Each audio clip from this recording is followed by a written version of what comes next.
ಮಾಡಿದಂಥ ಸಂದರ್ಭದಲ್ಲಿ ನಾನು ಕೂಡ ನಿಮ್ಮೆಲ್ಲರಿಗೂ ಹೇಳಿದ್ದೆ, ಬರೀ ನಾವಷ್ಟೇ ಹೋರಾಟ ಮಾಡಿದ್ರೆ ಸಾಕಾಗಲ್ಲ, ನೀವು ಕೂಡ ಇಂಪ್ಲೀಡ್ ಆಗಿ ಅಂತ. ಆ ಕೇಸ್ನಲ್ಲಿ ನೀವೆಲ್ಲರೂ ಕೂಡ ಇಂಪ್ಲೀಡ್ ಆಗಿದ್ರಿ, ನಿಮ್ಮಲ್ಲಿ ಸಾಕಷ್ಟು ಜನರು ಇಂಪ್ಲೀಡ್ ಆಗಿದ್ರಿ. ಆದರೆ ನಾವು ನಿರೀಕ್ಷೆ ಮಾಡಿರಲಿಲ್ಲ ಇಷ್ಟು ಬೇಗ ಇದು ಆರ್ಡರ್ ಬಂದ್ಬಿಡುತ್ತೆ. ಅದು ರಿಜೆಕ್ಟ್ ಆಯಿತು, ನಿಮ್ಮೆಲ್ಲರಿಗೂ ಗೊತ್ತಿದೆ. ನಾವೇನು ಅಪೀಲ್ ಮಾಡಿದ್ವಿ ಅದನ್ನು ಡಿಸ್ಮಿಸಲ್ ಆಯಿತು. ಮತ್ತು ಅದಾದ ನಂತರ UGC ನಿಯಮಾವಳಿ ಅಂತಲೇ ಅತಿಥಿ ಉಪನ್ಯಾಸಕರನ್ನ ಈ 2025-26ನೇ ಸಾಲಿನಿಂದನೇ ಆಯ್ಕೆ ಮಾಡಿಕೊಳ್ಬೇಕು ಅಂತ ಆದೇಶ ಬಂತು. ಅದಾದ ನಂತರ ನಾವು ಕೇವಲ ಆಯ್ಕೆ ಪ್ರಕ್ರಿಯೆ ಅಷ್ಟೇ ಶುರು ಮಾಡಲಿಲ್ಲ. ಒಂದು ಸುಪ್ರೀಂ ಕೋರ್ಟ್ನಲ್ಲಿ ಸ್ಪೆಷಲ್ ಲೀವ್ ಪಿಟಿಷನನ್ನು ಕೂಡ ಫೈಲ್ ಮಾಡಿದ್ದೀವಿ. ನಿನ್ನೆ ನಮ್ಮ ಮಾನ್ಯ ಸಚಿವರು, ನೀವೆಲ್ಲರೂ ಕೂಡ ಗಮನಿಸಿರ್ತೀರಿ, ನೋಡಿರ್ತೀರಿ, ಪರಿಷತ್ನಲ್ಲಿ ಇದ್ರ ಬಗ್ಗೆ ಸುದೀರ್ಘವಾಗಿ ಉತ್ತರವನ್ನು ಕೊಟ್ಟಿದ್ದಾರೆ. ಸೊ ಈಗ ನಾವು ಸ್ಪೆಷಲ್ ಲೀವ್ ಪಿಟಿಷನನ್ನು ಫೈಲ್ ಮಾಡಿದ್ದೀವಿ, ಅದು ಡೈರಿ ಆಗಿದೆ, ಇನ್ನು ಹಿಯರಿಂಗಿಗೆ ಬರಬೇಕು. ಸೊ ಸರ್ಕಾರದಿಂದ ಇಷ್ಟು ಕ್ರಮಗಳನ್ನ ನಾವು ತಗೊಂಡಿದ್ದೀವಿ. ಇನ್ನು ಸೇವಾ ಭದ್ರತೆ ಅದೆಲ್ಲನೂ ಕೂಡ ನಿಮ್ಮೆಲ್ಲರಿಗೂ ಗೊತ್ತಿರೋ ಹಾಗೆ ಈಗಾಗಲೇ ಇಡುಗಂಟು ಏನು ಜಾರಿಯನ್ನು ನಾವು ತಂದಿದ್ದೀವಿ ಅತಿಥಿ ಉಪನ್ಯಾಸಕರಿಗೆ. ಮತ್ತು ಇನ್ಶೂರೆನ್ಸ್ ಕೂಡ ಈಗ ಸರ್ಕಾರದಿಂದನೇ ಸ್ಯಾಸ್ಟ್ ಮುಖಾಂತರ ಎಲ್ಲ ಕಾಂಟ್ರಾಕ್ಚುಯಲ್ ಎಂಪ್ಲಾಯೀಸ್ಗೆ ಇನ್ಶೂರೆನ್ಸನ್ನು ನೀಡೋದಕ್ಕೆ ಒಂದು ಬಜೆಟ್ ಘೋಷಣೆ ಆಗಿದೆ. ಅದರಲ್ಲೇ ಅತಿಥಿ ಉಪನ್ಯಾಸಕರಿಗೂ ಕೂಡ ಇನ್ಶೂರೆನ್ಸ್ ಫೆಸಿಲಿಟಿಯನ್ನು ಮಾಡ್ತೀವಿ. ಮತ್ತು ಈ ಎಲ್ಲ ಪ್ರಯತ್ನಗಳು ಕೂಡ ನಿರಂತರವಾಗಿ ಆಗ್ತಾ ಇದೆ ಸರ್ಕಾರದಿಂದ, ಇಲಾಖೆಯಿಂದ. ಸೊ SLP ಸುಪ್ರೀಂ ಕೋರ್ಟ್ನಲ್ಲಿ ಬಾಕಿ ಇರೋದ್ರಿಂದ ಅದರ ಏನು ತೀರ್ಪು ಬರುತ್ತೆ ಅದಕ್ಕೆ ನಾವು ಕಾಯಬೇಕಾಗತ್ತೆ. ಅದು ಈಗ ಕೋರ್ಟ್ನಲ್ಲಿರೋದ್ರಿಂದ ನಾನು ಕೂಡ ಏನು ಹೇಳೋಕ್ಕಾಗೋದಿಲ್ಲ ಯಾವ ರೀತಿ ತೀರ್ಪು ಬರುತ್ತೆ ಅದು ಏನು ಅಂತ. ಸೊ ಸುಪ್ರೀಂ ಕೋರ್ಟಿನ ಏನು SLP ನಾವು ಫೈಲ್ ಮಾಡಿದ್ದೀವಿ ಅದರ ತೀರ್ಪಿಗೆ ನಾವು ಕಾಯೋಣ, ನಿರೀಕ್ಷೆ ಮಾಡೋಣ ಅಂತ. ನೀವು ಕೂಡ ಆ ಕೇಸ್ನಲ್ಲಿ ಇಂಪ್ಲೀಡ್ ಆಗ್ಬೋದು. ನಾವು ಈಗಾಗಲೇ ಫೈಲ್ ಮಾಡಿದ್ದೀವಿ, ಅದು ಹಿಯರಿಂಗಿಗೆ ಬರುತ್ತೆ.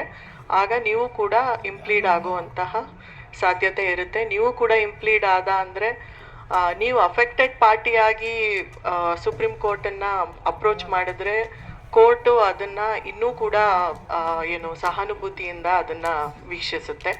ಸೊ ಅದಕ್ಕೆ ನೀವು ಕೂಡ ಇಂಪ್ಲೀಡ್ ಆಗಿ ಅಂತ ನಾನು ನಿಮಗೆ ಒಂದು ಸಜೆಷನ್ ಕೊಡ್ತೀನಿ. ಇನ್ನು ಈಗ ಸುಪ್ರೀಂ ಕೋರ್ಟಿನ ಏನು ಡಿಸಿಷನ್ ಇದೆ ಅದಕ್ಕೆ ನಾವು ಈಗ ವೆಯ್ಟ್ ಮಾಡಬೇಕಾಗ್ತದೆ. ವೆಯ್ಟ್ ಮಾಡಕಂತ ನಾವು ಇಲ್ಲೇ ಇರೋದ ಮೇಡಮ್, ವೆಯ್ಟ್ ಮಾಡಕ್ಕಂತ ನಾವು ಇಲ್ಲೇ ಇರೋದ ಕೆಲಸ ಬೇಡವಾ?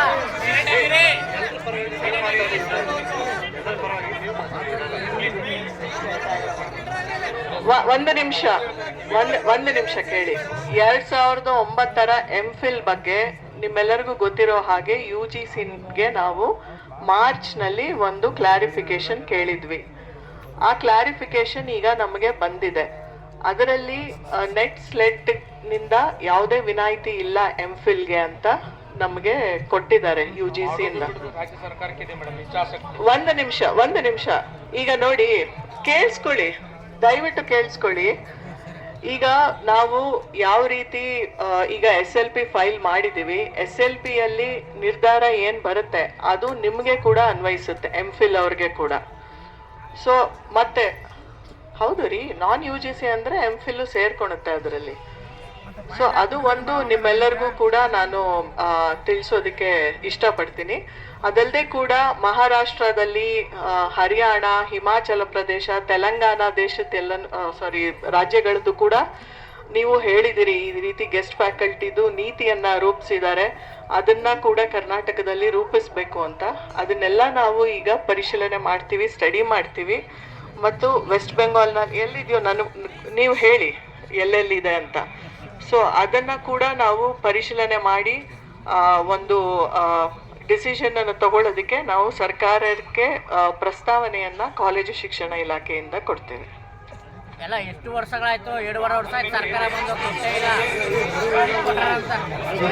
ನೋಡಿ ಒಂದ್ ನಿಮಿಷ ನೋಡಿ, ನೀವ್ ಈ ತರ ಮಾಡಿ ಇಲ್ಲಿ ಬೀದಿ ಬಂದಿದ್ ನಾವೆಲ್ಲ. ಒಂದ್ ನಿಮಿಷ ನೀವು ನೋಡ್ರಿ, ಒಂದು ಸೌಜನ್ಯ ರೀ ಇಲಾಖೆ ಹೋಗಿ ಮೇಡಮ್ ಅವ್ರಿಗೆ ತೊಂದರೆ ಕೊಡ್ತಂತ ಬಹಳ ಜನ ಅಷ್ಟು ತೊಂದರೆ ಕೊಟ್ಟೆ ನಾ ಗಮನಿಸಿದ್ದೇನೆ. ದಯಮಾಡಿ ಅರ್ಥ ಮಾಡ್ಕೊಳ್ಳಿ. ಹಿಂಗ್ ಮಾತಾಡ್ಲಿ ಕಮಿಷನರ್ ಮೇಡಮ್ ಅವ್ರದ್ದು ಅವರ ಏನೋ ಒಪ್ಪಂದ ಮಾಡ್ಕೊಂಡು ಅನ್ನೋ ಜನನು ನಮ್ಮಲ್ಲಿ ಇದ್ದಾರೆ. ದಯಮಾಡಿ ಅರ್ಥ ಮಾಡ್ಕೊಳ್ಳಿ. ಒಂದ್ ನಿಮಿಷ ಚರ್ಚೆ ಮಾಡೋದು ಬೇಡ. ಮೇಡಮ್ ಅವರೇ, ಈಗ ನೀವು ಹೇಳಿದ್ರಿ ಕಾನೂನಿಗೆ ಹೋಗ್ಬೇಕು, ಕಾನೂನು ಕಾಯ್ಬೇಕು. ಕಾನೂನು 1 ವರ್ಷಕ್ಕಾಗುತ್ತೋ 2 ತಿಂಗಳಾಗುತ್ತೋ 1 ದಿನಕ್ಕಾಗುತ್ತೋ ಐ ಡೋಂಟ್ ನೋ, ನಮಗೆ ಗೊತ್ತಿಲ್ಲ ಮೇಡಮ್. What next? ಇಷ್ಟೆಲ್ಲ ಜನ ಬಂದಿದ್ರೆ ಅಪ್ಪ ಅಮ್ಮನ ಕುಟುಂಬಗಳಿಗೆ ಏನ್ ಹೇಳ್ಬೇಕು? ಸರ್ಕಾರ ಒಂದು ಸುಗ್ರೀವಾಜ್ಞೆ ವಹಿಸಿ ಮಾಡಿ ಅಂತೆ ಕಾನೂನು ಸಚಿವರು ತಾವು ಬಂದಿದ್ರಿ. ಕಾನೂನು ಸಚಿವರ ಸಮ್ಮುಖದಲ್ಲಿ ಸಭೆ ಮಾಡಿದ್ವಿ ನಾವು.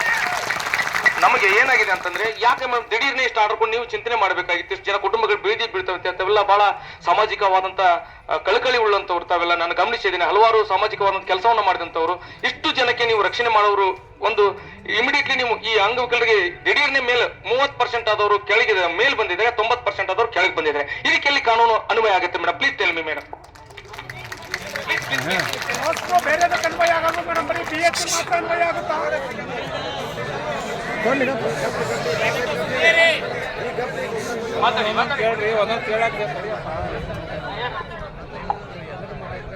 ಮೇಡಮ್ ನನಗೆ ಅವ್ರು ಕೇಳ್ತಾರೆ ಮೇಡಮ್. ಮೇಡಮ್ ಸರಿ ಮೇಡಮ್ ಅವ್ರು ಕ್ವಶನ್ ಕೇಳ್ತಾ ಇದ್ದಾರೆ ಸರ್. ಭೀಮಾಶಂಕರ್ ಸರ್ ಮೇಡಮ್, ಅದು ತಪ್ಪ ಅಲ್ವಾ? ತಪ್ಪಲ್ಲ. ಒಂದು ನಿಮಿಷ ಸುಮ್ನೆ ಇರಿಯಪ್ಪ ಎಲ್ಲರೂ. ಒಂದು ನಿಮಿಷ ಕೇಳ್ರಿ, ಮಾತಾಡ್ಬೇಡಿ. ನೀವೇನೇ ಮಾತಾಡ್ತಾ ಇದ್ರೆ ಹೇಗೆ? ಈಗ ಮೊನ್ನೆ ನಡೆದ ಕೌನ್ಸಿಲಿಂಗ್ ನಲ್ಲಿ PH ಕ್ಯಾಂಡಿಡೇಟ್ಸ್ಗೆ ನಾವು ಮೊದಲು ಸ್ಥಳ ಆಯ್ಕೆ ಮಾಡ್ಕೊಳ್ಳೋದಕ್ಕೆ ಅವಕಾಶ ಕೊಟ್ಟಿದ್ದೀವಿ ಅಲ್ವಾ? ಸೊ ಇದು ಮಾಡಿದ್ದು ತಪ್ಪು ಅಂತ ನೀವು ಹೇಳ್ತಾ ಇದ್ದೀರಿ.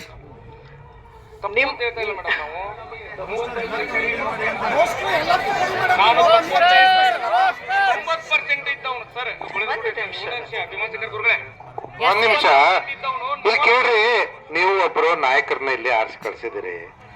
ಅವ್ರು ಮಾತಾಡ್ಬೇಕಾದ್ರೆ ನೀವು ಸ್ವಲ್ಪ ಶಾಂತ ಇದ್ರೆ ಎಲ್ರಿಗೂ ಅರ್ಥ ಆಗುತ್ತೆ. ನೀವು ಹೇಳೋದನ್ನೇ ಅವ್ರಿಗೆ ಹೇಳ್ತಾ ಇದಾರಲ್ವಾ, ಸ್ವಲ್ಪ ಅವ್ರಿಗೆ ಮಾತಾಡ್ಲಿಕ್ಕೆ ಬಿಡ್ರಿ. ತಗೊಳ್ಳಿಪ್ಪ. ಈಗ